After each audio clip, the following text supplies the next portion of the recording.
नया अंदाज, नया तेवर, बड़ी नजर, सही खबर। हर समय हर जगह तैयार। मुंबई का चौकीदार, मेट्रो मुंबई।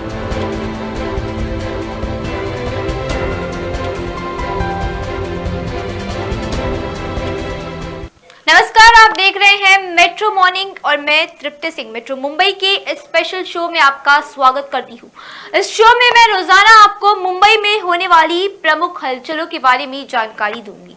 तो आइए शुरुआत करते हैं, नजर डालते हैं आज मुंबई में राजनीतिक गलियारों में और साथ ही सभी कार्यक्रमों में कौन सी हलचल होगी। इसके बाद मैं आपको बताऊंगी कि आज अखबारों का मिजाज क्या रहा। मिजाज अखबारों की इस स्पेशल शो में आप देखेंगे कि अखबारों की प्रमुख हेडलाइंस क्या रही, उनके संपादकीय ने आखिर अखबार में आज क्या छापा है, और ये सारी चीजें मैं रोजाना आपको इस शो के माध्यम से बताऊंगी।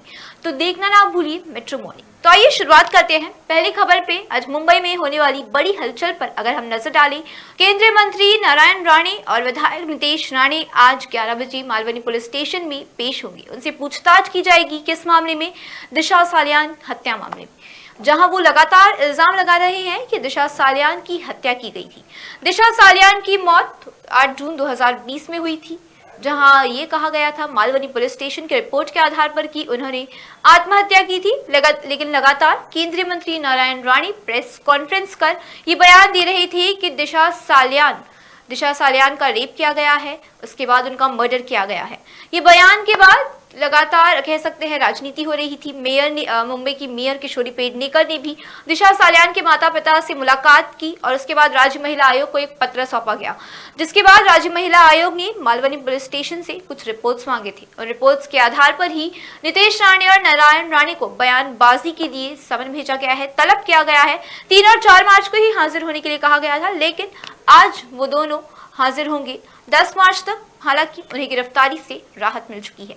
अगर दूसरी खबर पर हम नजर डालें तो वो थी ओबीसी आरक्षण को लेकर। सुप्रीम कोर्ट ने जहां 2 दिन पहले ओबीसी आरक्षण की जो स्टेट बैकवर्ड कमीशन की जो याचिका थी वो खारिज कर दी, वहीं इस ओबीसी आरक्षण को लेकर कल मुख्यमंत्री उद्धव ठाकरे ने वर्षा बंगले पर शाम 6 बजे अहम बैठक बुलाई थी।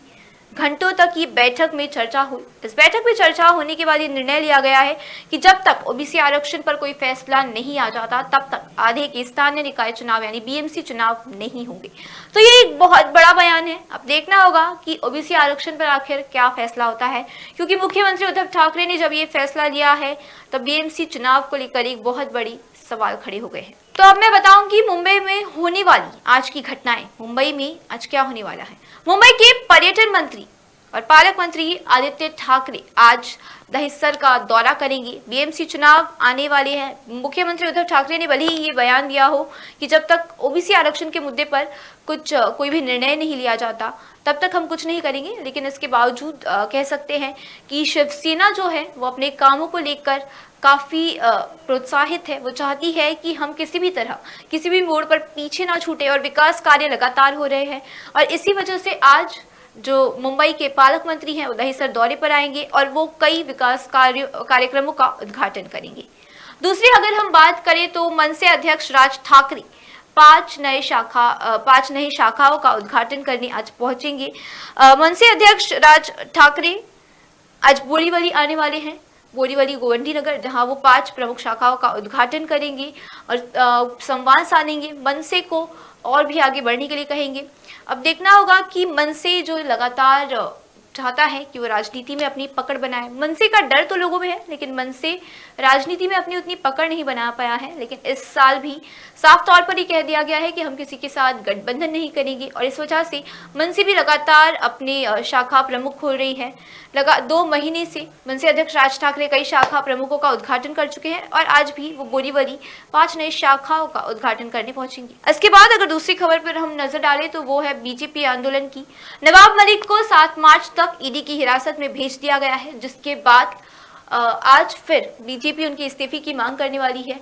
जहां बीजेपी की तरफ से लगातार ये बयान आ रहा है कि जब कोई मंत्री टेरर फंडिंग से जुड़ा हो, कोई मंत्री दाऊद इब्राहिम जो एक बहुत बड़ा गैंगस्टर का नाम है, अगर उससे जुड़ा हो तो उसे मंत्री पद में रहने का अधिकार नहीं है। और इसी के चलते मलिक के इस्तीफे की मांग को लेकर ही आज बोरीवली स्टेशन के पास बीजेपी आंदोलन करने वाली है। इसके बाद अगर हम प्रमुख खबरों की बात करें तो ये राज्य सरकार की जो शिक्षा minister of education and cultural affairs यानी कि जो शिक्षा मंत्री है वो आज लखानी बैंक्वेट हॉल वर्सोवा पहुंचेंगे, वहां का उद्घाटन करने अमित देशमुख आज पहुंचने वाले हैं। तो वहां की भी क्या प्रमुख चर्चाएं रहेंगी ये देखने वाली बात होगी। इसके बाद अगर हम बॉलीवुड के एक तरफ पर नजर डालेंगे तो आज मनीष सोनी एक सेलिब्रेटेड प्रोड्यूसर और एंटरप्रेन्योर है, आज उनका बर्थडे बैश है जिसमें कई छोटे पर्दे से लेकर बड़े पर्दे के बॉलीवुड सितारे शामिल हो सकते हैं। तो ये मैंने आपको बताई आज की होने वाली खबरें। तो अब हम अगली खबर पे नजर डालेंगे, वो है मिजाज अखबारों की। ये हमारे स्पेशल शो में जहां मैं बताऊंगी कि आज के अखबारों की प्रमुख हेडलाइंस क्या रही। तो अगर बात करें नवभारत की तो नवभारत की प्रमुख हेडलाइंस में यही दिखाया गया कि यूक्रेन के परमाणु केंद्र पर हमले किए गए थे। कल यूक्रेन के न्यूक्लियर पावर प्लांट पर हमला किया गया था जिसमें 33 लोगों की मौत हो गई थी और 18 लोग घायल हो गए थे। इसके बाद यूक्रेन के राष्ट्रपति ने अमेरिका के राष्ट्रपति जो बाइडेन से फोन पर बातचीत भी की थी और इसी खबर को लेकर नवभारत ने अपनी प्रमुख हेडलाइन में लिखा है। दूसरी अगर खबर की बात करें तो बिहार के भागलपुर में कल धमाके हुए थे एक फैक्ट्री में जिसमें 14 लोगों की मौत हो गई थी। इसी के बारे में नवभारत ने अपनी दूसरी प्रमुख हेडलाइन में छापा है। और तीसरी, रश्मि शुक्ला पर एफआईआर जो दर्ज हुई है, हालांकि उन्हें 25 मार्च तक गिरफ्तारी से राहत मिल गया है लेकिन इसके बावजूद उन पर लगातार गिरफ्तारी की तलवार आगे चलकर लटक रही है। उनके मामले में फोन टैपिंग पर उन पर पुणे में मामला दर्ज है लेकिन अब मुंबई पर भी रश्मि शुक्ला के खिलाफ एफआईआर दर्ज हो चुका है। अगर संपादक की बात करें तो संपादक में ओबीसी आरक्षण पर सवाल उठाए गए हैं। ओबीसी आरक्षण को लेकर कहा गया है कल मुख्यमंत्री उद्धव ठाकरे ने वर्षा बंगले पर 6 बजे अहम बैठक ली थी। इस बैठक में साफ तौर पर यह निर्णय ले लिया गया है कि जब तक ओबीसी आरक्षण पर सुप्रीम कोर्ट निर्णय नहीं ले ली थी, जब तक ओबीसी आरक्षण के मुद्दे को सुलझा नहीं लिया जाता तब तक स्थानीय निकाय चुनाव नहीं होंगे। यानी बीएमसी चुनाव पर भी अब एक बड़ा सवाल खड़ा हो गया है। तो सामना की प्रमुख हेडलाइन रही भागलपुर के बारे में। बिहार के भागलपुर में कल धमाके हुए थे जिसमें 14 लोगों की मौत हो गई थी। इस धमाके के बाद प्रधानमंत्री नरेंद्र मोदी ने भी बिहार के मुख्यमंत्री से चर्चा की थी। तो ये थी सामना की प्रमुख हेडलाइन। और अगर सामना के संपादक के बारे में बात करी तो उन्होंने संपादक में राज्यपाल के बारे में बोला था। राज्यपाल पर लगातार शिवसेना सवाल उठा रही है। राज्यपाल की गड़बड़ी को लेकर लगातार उन पर सवाल उठाए जा रहे हैं। कल उप मुख्यमंत्री अजित पवार ने भी जब उनसे मुलाकात की तो उन्होंने राज्यपाल भगत सिंह कोश्यारी को एक सलाह दी थी कि आप जो पद करते हैं वो काफी असीम है, वो काफी महत्वपूर्ण है और इस पद पर होते हुए जब आप कुछ बोले तो उसके पहले सोच समझ कर बोले। इसके बाद हम दूसरे अखबार की बात करें तो वो है हमारा महानगर। इस अखबार में आज की प्रमुख हेडलाइन यूक्रेन के परमाणु प्लांट पर हुए हमले को लेकर थी। यूक्रेन के परमाणु प्लांट पर जो हमला हुआ उसमें कैसे लोगों की मौत हुई थी और लगातार आज 10वां दिन है युद्ध का, लेकिन लगातार खतरा बनता जा रहा है दुनिया भर में कि कभी भी परमाणु बम से हमला किया जा सकता है। और इसके बाद अगर हम हमारा महानगर की संपादकीय की बात करें तो वो कह सकते हैं यूक्रेन के नाटो में हमें एंट्री नहीं मिली, इस पर सवाल उठाए गए हैं। यूएनएससी में भारत ने वोट करते समय 3 एब्सटेन किया है, यानी भारत ने किसी को भी वोट नहीं दिया है। ना ही भारत ने रशिया का साथ दिया है और ना ही भारत ने यूक्रेन का साथ दिया है, जिस पर एक बार फिर भारत के पद को लेकर सवाल उठा लिए गए हैं कि आखिर भारत अपना पद क्यों नहीं लेता, भारत किसका साथ दे रहा है, इंडिया किसका साथ देना चाहता है, आखिर ये साफ तौर पर क्यों नहीं कहा जाता और इंडिया अपने वोट्स पीछे क्यों ले रहा है। अगर हम बात करें नवभारत टाइम्स की तो उन्होंने भी यूक्रेन प्लांट पर हुए हमले के बारे में लिखा था। उन्होंने लिखा था कि कैसे कल यूक्रेन की राजधानी कीव पे परमाणु प्लांट पर हमला कर दिया गया था जिसमें कई लोगों की मौत हो चुकी थी और लगातार विश्व पर परमाणु बम का खतरा मंडरा रहा है। इनके संपादकीय की बात करें तो इन्होंने यही लिखा था कि कैसे कभी भी रूस जो है वो कभी भी कीव पर कब्जा कर सकती है। कीव पर लगातार कल से हमले हो रहे हैं, अब तक कब्जा नहीं कर पाई है लेकिन कीव पर कभी भी कब्जा हो सकता है क्योंकि कल परमाणु बम पर, उनके परमाणु केंद्र पर हमला कर दिया गया जिसके बाद कई लोगों की मौत हुई, कई लोग घायल हुए। इसके बाद लगातार परमाणु बम का जो खतरा है वो मंडरा रहा है। अगर हम बात करें अगले अखबार की तो वो थी प्रातःकाल, जहां उन्होंने भी अपनी प्रमुख हेडलाइन में बिहार के बारे में छापा था, जहां बिहार के भागलपुर में फैक्ट्री में विस्फोट होने की वजह से 14 लोगों की मौत हो गई थी। ये बम बनाने की फैक्ट्री थी जिसमें अचानक ही विस्फोट हुआ और 14 लोगों की मौत हो गई। अगर उनके संपादकीय की बात करें तो शांति की गुहार, ये थी हेडलाइन उनकी, जहां यूक्रेन और रूस का युद्ध चल रहा है।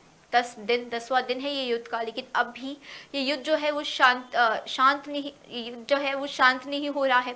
दोनों ही देश लगातार लड़ रहे हैं और इस युद्ध को कैसे शांत किया जाए इस पर चर्चाएं भी हो रही है, लेकिन रूस और यूक्रेन दोनों ही पीछे हटने को तैयार नहीं है। रूस लगातार यूक्रेन पर हमले कर रहे हैं और अब देखने वाली बात होगी आगे क्या होता है। तो ये थी आज की मेट्रो मॉर्निंग। मैंने इसमें आपको सभी घटनाओं के बारे में जानकारी दी। आज कौन सी ऐसी बड़ी घटनाएं हो सकती है, आज कौन से ऐसे प्रमुख कार्यक्रम हैं और इसके साथ ही मिजाज अखबारों की, यानी अखबारों की आज हेडलाइन क्या रही। कल भी मैं ऐसे ही आपके सामने मेट्रो मॉर्निंग के स्पेशल शो के साथ हाजिर रहूंगी, तो देखना ना भूलिए मेट्रो मॉर्निंग, मेट्रो मुंबई का ये स्पेशल शो। और मेट्रो मुंबई पर खबरों का सिलसिला लगातार जारी है। आगे की खबरों के अपडेट्स के लिए आप देखते रहिए मेट्रो मुंबई। धन्यवाद। नया अंदाज, नया तेवर, बड़ी नजर, सही खबर। हर समय हर जगह तैयार। मुंबई का चौकीदार, मेट्रो मुंबई।